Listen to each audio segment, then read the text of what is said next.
कानपुर, वही कानपुर जहां अपराध के किस्से हमेशा चर्चा में रहते हैं, लेकिन इस बार कहानी थोड़ी अलग है। कहानी है एक ऐसे अधिवक्ता की जिसने कानून का सहारा लेकर बेगुनाहों की जिंदगी तबाह कर दी, करोड़ों की जमीन हड़पी और 2500 करोड़ की सरकारी जमीन पर कब्जा कर साम्राज्य खड़ा कर लिया। नाम है अखिलेश दुबे। सवाल है, जेल जाने के बाद भी क्यों नहीं टूटा उसका साम्राज्य? क्यों सरकार और पुलिस उसकी ताकत के आगे खामोश नजर आ रही है? कानपुर पुलिस कमिश्नर अखिल कुमार की जांच में खुलासा हुआ है कि अखिलेश दुबे और उसका सिंडिकेट कोई छोटा मोटा गिरोह नहीं, बल्कि संगठित नेटवर्क है। सैकड़ों लोगों को झूठे रेप और संगीन केस में फंसाकर ब्लैकमेल किया गया, करोड़ों की जमीनें हड़प ली गई, करोड़ों की वसूली की गई और सरकारी जमीनों पर कब्जा करके स्कूल गेस्ट हाउस साम्राज्य खड़ा कर लिया गया, यानी काले कारनामों की पूरी किताब। लेकिन सवाल है, इतने सबूतों और गवाहों के बाद भी कानून की किताब चुप क्यों है? गुरुवार को कानपुर के सिविल लाइंस में स्थित महफिल रेस्टोरेंट में सैकड़ों पीड़ित एकजुट हुए। पूर्व विधायक भूधर नारायण मिश्रा, भाजपा के वरिष्ठ नेता रवि सतीजा, कांग्रेस जिला अध्यक्ष संदीप शुक्ला, बार एसोसिएशन के पूर्व महामंत्री अविनाश वाजपेयी समेत कई दिग्गज नेता और अधिवक्ता मंच पर बैठे।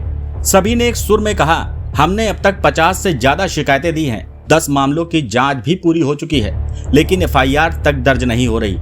दुबे के रसूख के आगे पुलिस बेबस है। अगर कार्रवाई नहीं हुई तो विधानसभा और मुख्यमंत्री आवास का घेराव करेंगे। यानी ये मामला अब सिर्फ कानपुर का नहीं, पूरे उत्तर प्रदेश की साख का है। कार्रवाई क्यों रुकी, यही सबसे बड़ा सवाल है।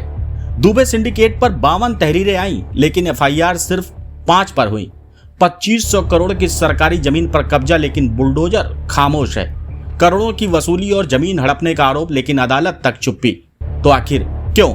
क्या दुबे का रसूख इतना गहरा है कि कानून के पहिए थम गए हैं, या फिर कहीं ना कहीं सियासी सरपरस्ती मिल रही है? प्रेस कॉन्फ्रेंस में पीड़ितों ने साफ कहा कि अब चुप नहीं बैठेंगे। अगर इंसाफ नहीं मिला तो सीधे सड़क पर उतरेंगे, विधानसभा और मुख्यमंत्री आवास का घेराव भी करेंगे। ये गुस्सा अब सिर्फ पीड़ितों का नहीं, बल्कि पूरे कानपुर की जनता का गुस्सा बन रहा है। लोग पूछ रहे हैं, अखिलेश दुबे जेल में है, लेकिन उसका साम्राज्य बाहर कैसे चल रहा है?